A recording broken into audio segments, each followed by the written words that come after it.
He says he loves me. So why don't I feel love? I try my best to make her happy. But why is she always so angry? He sees everything that needs to be done around here. Why doesn't he help? Why don't you ever answer your phone when I call? You answer it when your friends call. She says she loves me. But we haven't had sex in weeks. He makes decisions without even talking to me. He acts like he's still single. We've been through so many challenges. I'm so happy we've come out on the other side. Wow. Did you hear those statements? How did they make you feel? Can you relate to any of those statements? Have you ever been in any of those places? I thought you loved me. How could you do that if you love me? Who's calling you now? Do those statements pull at your heart and at your spirit? Well, it's all about relationships. My name is Reverend Valerie Pearson from the Center for Remarkable Women, and I want to talk to you for just a few moments about relationships. Our next workshop in a series of our Simply Remarkable workshops is all about relationships. It's called This Is Us. All of us are in some type of relationship. We have to be, because we live in a world full of people. When was the last time that you put a microscope to your relationships, to the people that are closest to you?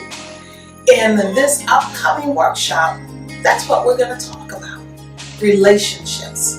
Today, I want to focus a little bit on couples, whether you're married, whether you're engaged, or whether you just have a significant other.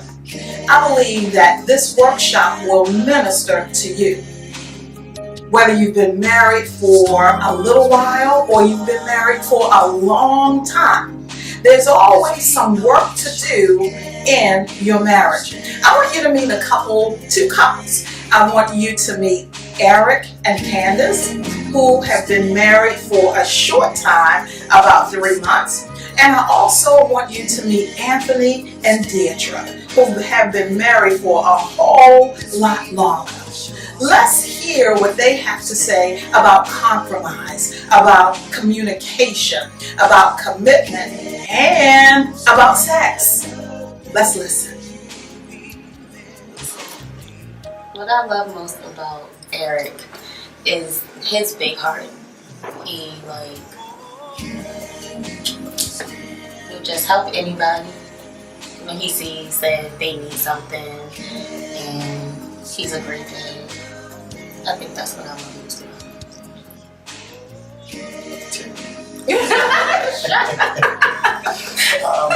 I would have to say Candace's loyalty and her heart as well, but more so loyalty and willingness to help people.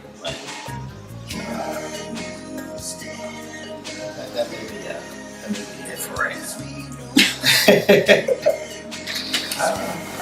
Compromise, I think compromise looks like in a marriage to just find a happy medium between both parties, and because you gotta understand we're still both individuals at the time of being one, but we both have our own wants and needs and want to move forward that way, and not always have one person always happy. So we try to just find a good way to look at things, and you're not going to compromise on everything, of course. Nobody's perfect, but try to find the best solution to move forward, where it's not at each other's throats, or something like that. Right? See? You're supposed to compromise. No, we did compromise. We ain't compromise right there. You fixed the stuff around the house, I cooked the dinner. There you go, compromise. Because I don't want to fix nothing. Easy enough. Most of the time when we can't agree on something, I think that we just, let it rest for a little bit and revisit it when both of us have clear minds and we're more open to discussing it. Because if we are in a heated argument because we can't agree, it can cause the argument to go To escalate. to escalate and go to the left. So just put it down, pick it back up later. What you think? I agree. You gonna take it? Nah, I'll let you take it. So I think that love is very important, and it is almost enough for a marriage to work. But I also think that communication, trust, and friendship are like the foundation, and that's how you get to love somebody, with the trust and the friendship. Because I mean, You can love somebody. you can love somebody, but you don't want to be with them. Yeah, absolutely. Oh, that's the.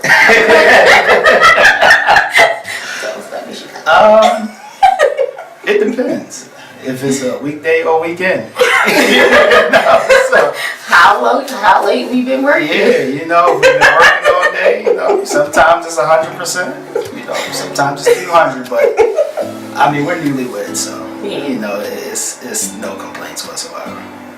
Now, 20, 30 years from now, I don't know. we may not even think about it. We worry about what's on the grocery list. Exactly. When the Social Security coming in, so. Worried about the grandkids or something. Perfect. I love most about my spouse is that she is caring, she is loving, and she's very understanding, and she always supports me in anything that I do. What I love most about my spouse is he just accepts all the versions of me. However it comes, however messed up it is that day, he just kind of rolls with the flow. Flaws and all. Compromise in a marriage is when you not do your own thing, but work together to accomplish the goal. It means that you have to give up what you believe in, and it may be wrong, but work together to achieve the common goal. I like that. Compromise in our marriage looks like remembering that it's not about you. Like, it's not about you. And if you can do that, then you can get out of the way. When I cannot agree on something, I basically have to step back. So find a place, think it over, be to yourself, then come back and say, okay, maybe we should do it this way, or let's try to work things out. Because if you react hastily right at the moment, it's going to cause arguments and it's going to cause disagreements. Oh. So when we don't agree, usually when we don't agree, I am more escalated than he is when we don't agree. So when we don't agree on something, I need to tell the little voice in the back of my head to shut up. And he has said, how about you stop listening to the little voice? Like the little voice said that you are doing this to piss me off on purpose. So I have to step back, stop, turn off the little voice in my head, realize that every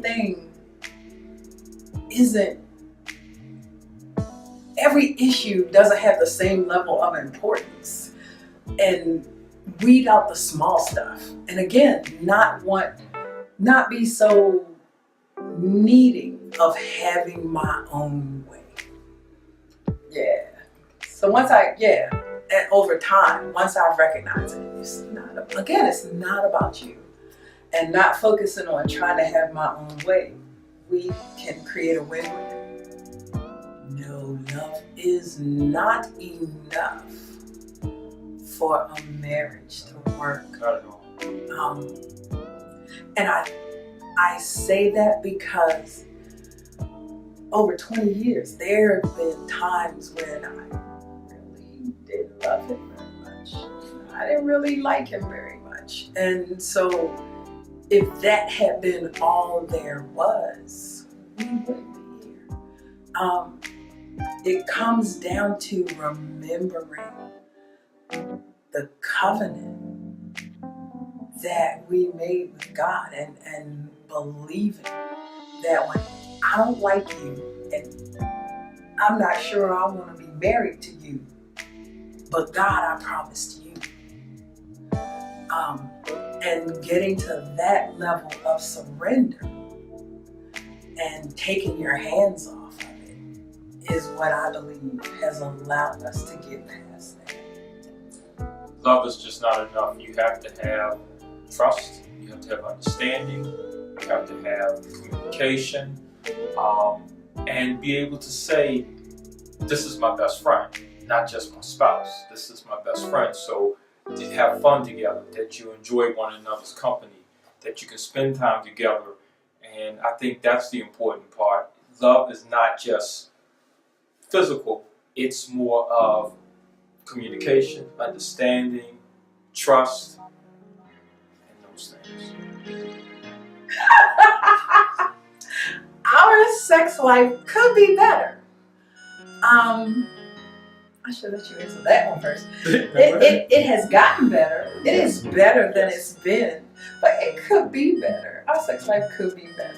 It's I would say, on a scale of 1 to 10, let's say 7.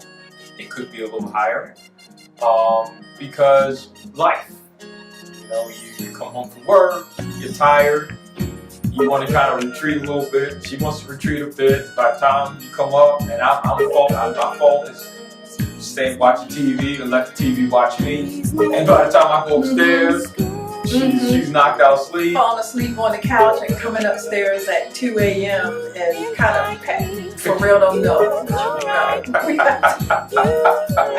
So yeah, it could be better. It's fun to listen to. It's awesome to hear couples engaging and talking about their relationships. This workshop is about relationships. Whether you are single, whether you're married, whether you're divorced, widow, widower, it's complicated. No matter what your status, I want to invite you to come to this workshop. When is it? It's Saturday, January the 12th at 4319 Old Milford Mill Road. We're going to start at 8 o'clock in the morning and we'll end at 2:30. All of your materials will be included in your registration. There'll be a continental breakfast, and also we're going to have lunch for you. We have awesome presenters. I am so excited about them. We're going to have workshops for the married men. We're going to have workshop for the married women. We're going to have a workshop for singles. There is something for everybody. Now, who should come? I just said it. Everybody, no matter what your status. If you're married, bring your husband, bring your wife with you. Both of you will be blessed. If you are engaged, I can't encourage you enough to come to this workshop. You're going to get some great information that you'll be able to use as you go into a new chapter of your life. You may say, Reverend Pearson, I don't have a soul. Come on. We want you to come anyway and get prepared for whatever it is that God has for you. We're going to have a great time on Saturday, January the 12th. I look forward to seeing you in the house. We shared today with some married couples. The next time you hear from me, I'm going to have some singles with me, and we're going to be talking about the single life. I look forward to seeing you on Saturday, January the 12th. Take care and be blessed.